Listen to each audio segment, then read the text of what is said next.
The bounce to Ware. Working against the freshman. Double comes from Dix. Leal, the open man, looking for his second three.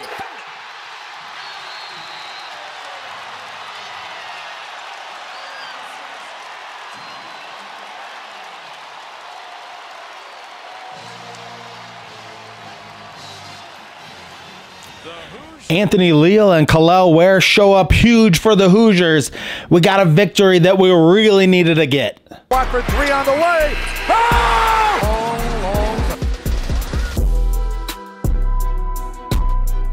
Hello, Hoosier fans out there. Thank you so much for joining me on this episode of Indiana Sports Connection. So last night, it was absolutely tantalizing to watch. It was exciting. It really got you everywhere you wanted to get it from.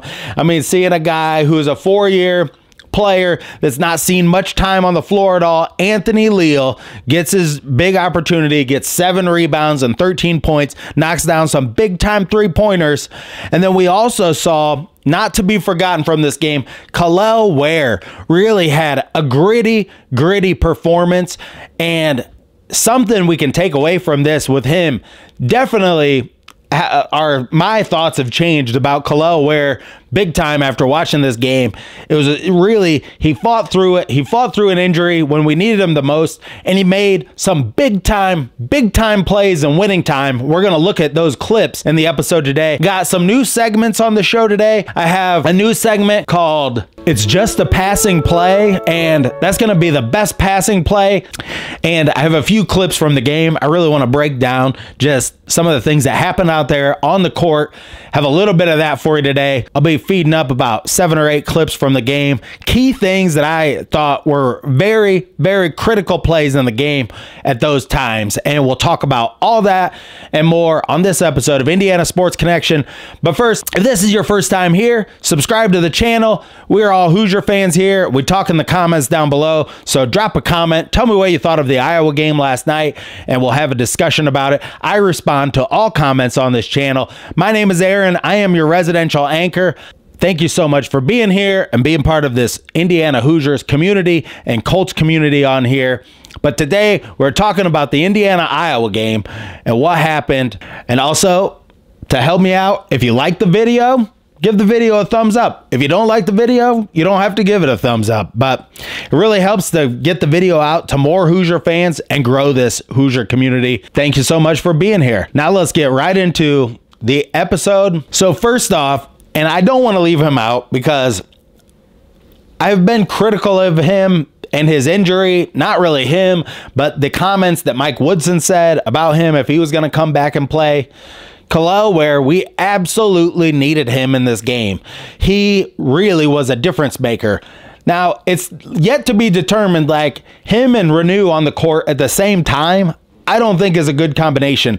But if you have one of those guys out there, Ware, big time, helped clean up the glass, and we had 3 guard lineups in with Anthony Walker and him at some times, and he really did a great job fighting through the pain, getting the rebounds, making some foul shots, banking in a three-pointer, and really being active out there and getting up and down the court. I mean, I saw him just really busting it up and down the court a few times. So I really want to say, Ware, I mean, this game was one where he really showed up, and he showed us something more than what he's been showing us in the past.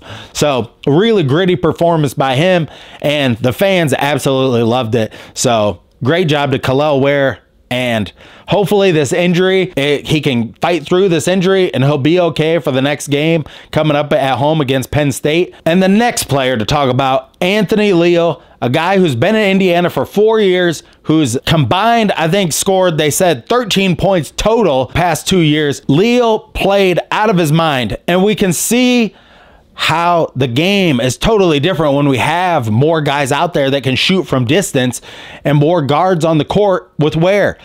This is something, I don't know if Mike Woodson's watching this show or he's watching several of these Indiana shows, but this is something we've been wanting more and more for quite a while, is to see about 3 guards out there and just kind of change up the lineup. Something we saw in this game as well is that the team seemed to really be gelling together in the first half. And that brings me to a new segment. It's just a passing play. And this segment is brought to you by Reynolds Wrap. For 75 years, Reynolds Wrap has helped save you time in the kitchen. The next time you're at your grocery store, look for Reynolds Wrap in the easy open box with the pink strip on the bottom. It's easier to find in your grocery aisle.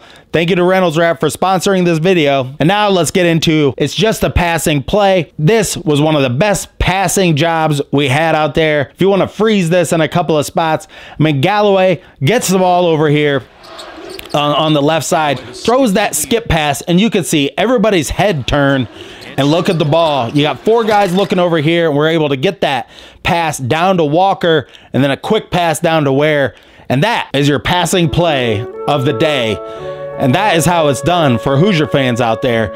Just a great play, and we had really great passing in the first half. And I want to talk about the defense intensity too, because our defense throughout the game, it was very intense to start out. We did have a couple of lulls, but overall, we played really great defense against these guys. Sometimes this one guy on their team, he's just knocking down long-range shot after long-range shot. And one of those last ones he made in the corner was like Larry Bird-esque, just catching that ball above his head and putting it in. But nonetheless, the defense intensity for the Hoosiers, it was ramped up. It was very, very huge for the Hoosiers. Leal, here's another one of his threes right here.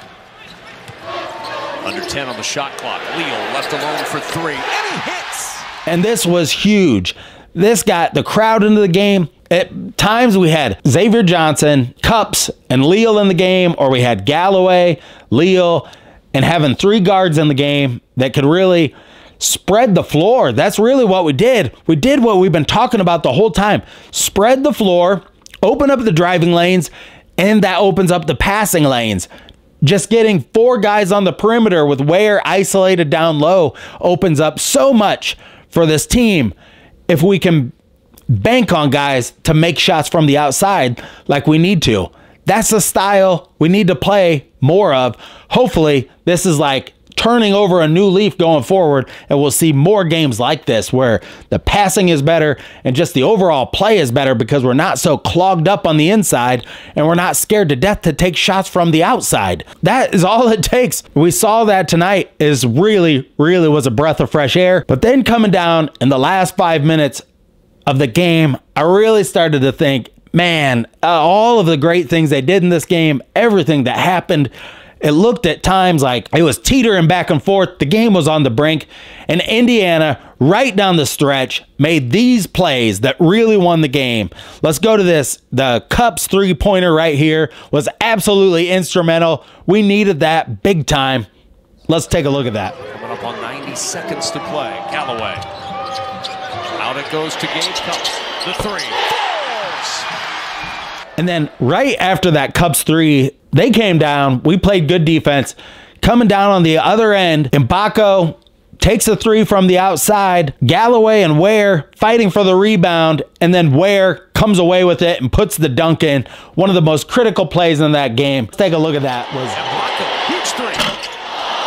Rebound, Dix falls over, gets it into the hands of Ware. Great for the Hoosiers. And there's something else I want to point out about this play. When you spread the floor and you have your big guy isolated down low like that, you're going to get more offensive rebounds. We can get that when we have more of their players around the perimeter and we can block them out and we can get our big guy isolated down low, grab those offensive rebounds and putbacks. So Anthony Walker in this game, his play can be up and down at times, but I really want to point out a couple of plays where he was the one that made the great pass to Ware, but he also had a couple of plays, a fadeaway jumper that I thought was really at a critical time when we really needed a bucket. He kind of got in a mismatch on this guy, and so it was a good shot. I know I've said in the past sometimes for him not to take threes or not to take shots, but this one he was under control.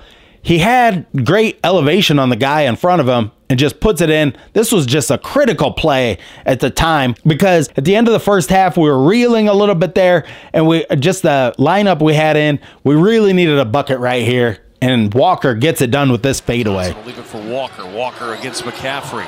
That's a tough shot, but Walker made it look easy. So this game for the Hoosiers, it was huge. I can't even say that enough. Let alone how much I don't really like Fancy Fran and the Funky Bunch over there. He behaved himself tonight. He did not get out of hand. He did not do the crazy things he was going to do. They figured something out after the first 10 minutes of the game, and they were going to those drives with Perkins, and it can be really hard to stop their guards from driving. They have some really good outside shooters. Indiana was really able to at least play tough defense in those situations, keep the game close, and then make some really big plays when it was winning time. And when it was time to put the plays together to win this game, they got it done. There is a lot of positive to take from this game. A lot of, positive things like Cups hitting the big shot. A lot of guys that can gain a lot from this game and hopefully put it together going forward, and we can see like a real turnaround in this team. And we have some injuries to talk about. There were some bad injuries. Now, I watched the game over this morning. I always like to watch the game twice before I make the video, but Renew's injury, hopefully it's not really bad, because from watching the replay, you really can't tell. It didn't look like his ankle was like sprained that bad. I hope it's not something in his knee or something ligament wise, or gonna be something long term in his ankle. I think it's just a rolled ankle, but we'll find out more about that injury. The Xavier Johnson injury, I don't want to see him get injured, and nobody does. He was really out of control. The way he grabbed onto the rim, it seemed totally unnecessary. If he wouldn't have done that, if he wouldn't have, grabbed onto the rim, and really not many people like touched him, he just kind of got going too fast and grabbed at it. I hope he gets well soon. I broke my arm one time in a kind of similar way. Like, we used to jump off the wall and dunk at the YMCA, and I was like 10 years old and flipped around backwards and broke my arm on the floor. The way he was screaming, I think like the only way I would scream like that is if my arm was broken, but we're just going to see what happens with that. Hopefully, I watched it a few times. It looked like he came down more on his elbow, which it's really hard to break your elbow just because it's more ligaments in there.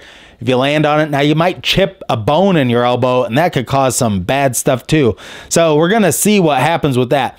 Hopefully he doesn't have a broken arm. If it's just a chip in the elbow, maybe it's just a couple weeks. A lot of people saying, we don't need this guy. We need him to go away. When he does play better, and he did play under control a little bit more in this game, even though they went to a replay one time on a play where it was totally ridiculous that they were replaying it. We do need him to play and play well. We'll see what happens with that injury, but Renew, hate to see him go out, but you can see Iowa didn't know who to guard. Like, Renew has scored this year on nearly 35% of our possessions.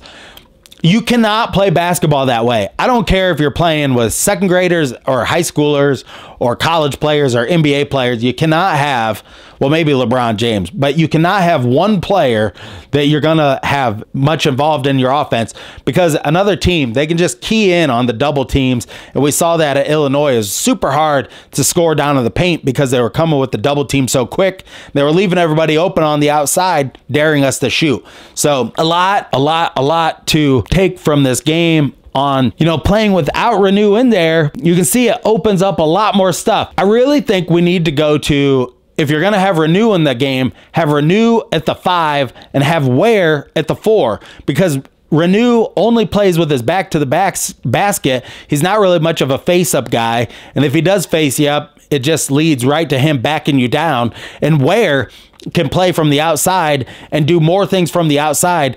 And even if we played with Renew and Ware in the game, you'd have to play Ware more at like the 3 or 4, and maybe play Mbako and him at the 3 and 4, and rotate them around and get more of those guys on the perimeter, or more in a different type of game. I don't know really where they could go with that, but it's just obvious that when Ware and Renew are on the court at the same time, it can just get really clogged up down in the lane, and it stops our driving, it stops our passing, and it stops a lot of the action that we can cause in this game.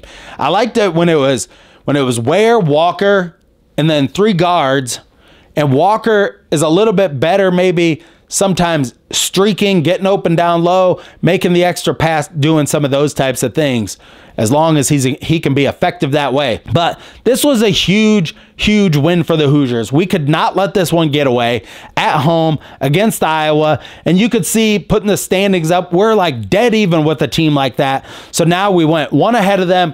We got to win this next game against Penn State as well, and really right the ship and get this thing going in the right direction. And then we can really start to look at away games and how we could maybe get into the tournament if we can get this thing rolling in the right direction. Hey, we don't know what's going to happen tomorrow, so we need to enjoy this game. You know, last night and today is absolutely fantastic that they beat Fancy Fran at Assembly Hall. So much fun to watch. And I was a little nervous. I'm going to say my heart was beating out of my chest on some of these plays because it was very excruciating. And I was thinking, they cannot let this get away. They cannot let this get away. But thank you so much for being here. Thank you so much for joining me on Indiana Sports Connection. And until next time, stay classy out there, Hoosier fans.